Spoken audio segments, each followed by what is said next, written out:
Your first season as a graduate assistant at SMU, and you're going to the Hawaii Bowl. This is sort of how football season's always ended for you, right? You know, we're very fortunate. You know, we started off with a tough schedule with Texas A&M, TCU, Baylor, and you know those teams they're really great teams. So for us to be going to a bowl game and finishing the way we did it's a real joy, and I'm glad I've been a part of it. And me learning under these great coaches, Coach Jones and a bunch of other coaches, I couldn't ask for more. You played in 3 Hawaii Bowls during your playing career at Hawaii. You won 2 of the 3 games. You were MVP of one of them, co-MVP of another one. Did any of those games particularly stick out in your memory for you? I think all of them did. I think you know, after in the first one I got injured, so that kind of left a sour taste in my mouth going into the next season. Then we played Houston, and it was a great game. I think it was 2 or 3 overtimes, and we ended up squeaking out a good win against Kevin Cobb and some other guys, and that was a big win. And then playing my last game at Aloha Stadium against University of Alabama Birmingham, that one also sticks out. So all through, anytime you get a chance as a program to go to a bowl game, it's special. And you know, I went to 3 Hawaii Bowls as a player. Now I get to go as a coach, and this is just as special.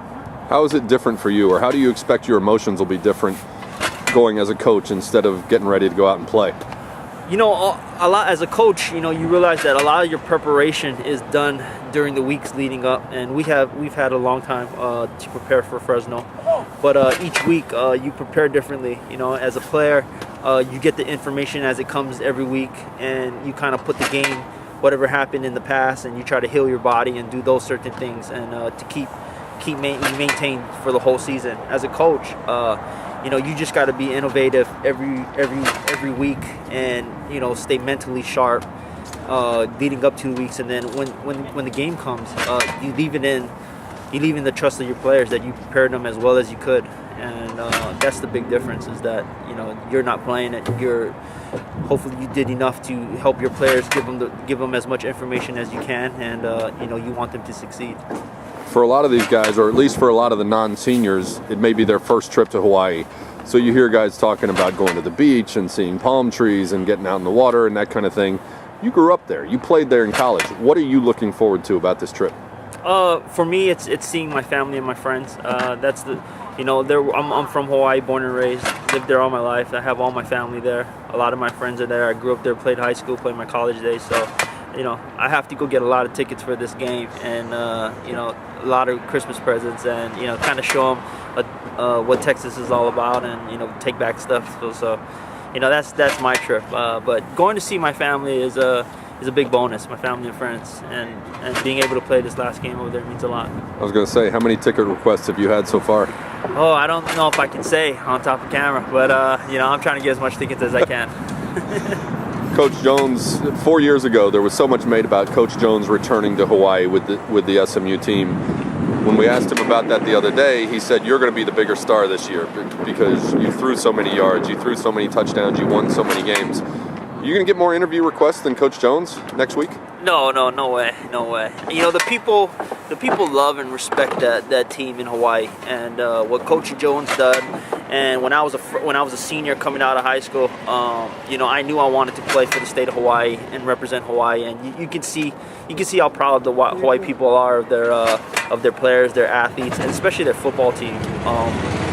This year, you got a chance to see 2 great players, Manti Te'o and Marcus Mariota, and you know, those are great players, and they represented the state. And a lot of their interviews, they talked about Hawaii and wearing leis and representing the state, and that's the kind of pride that people of Hawaii have about the people that come from there. So, you know, I'm not going to get more attention than Coach Jones. You know, he's mine. He's you know, people miss him out there, and they respect and loved what he did for the program, and it was amazing. And I had an amazing run when I was there, and the years after I left, they had more of an amazing run. So I know the people are very grateful out there, and they'll show their appreciation to Coach Jones. For some of these guys who are going out for the first time to Hawaii, again, there are those distractions like the beach and the luau and Pearl Harbor and all that. How do you as a coaching staff, guard against players getting too distracted and maybe losing their focus on the fact that this is a business trip first? Well, you let them enjoy that side. I think you got to have a balance. There's a balance in everything. There's a balance in life. From enjoying those things, enjoying the beach, enjoying seeing historical sites like Pearl Harbor, enjoying the weather and the culture of Hawaii, and doing all those things. And you let them enjoy that part, but at the same time, when it's time to step on the field, when it's time to prepare for the game, you do those things also. So you balance it out. It's no different than these guys doing school and playing the football game. We're gonna go out there. We're gonna enjoy the things that Hawaii has to offer and the culture. And when it's time to play the game, you come to play and you go out there. You try to compete and try to win.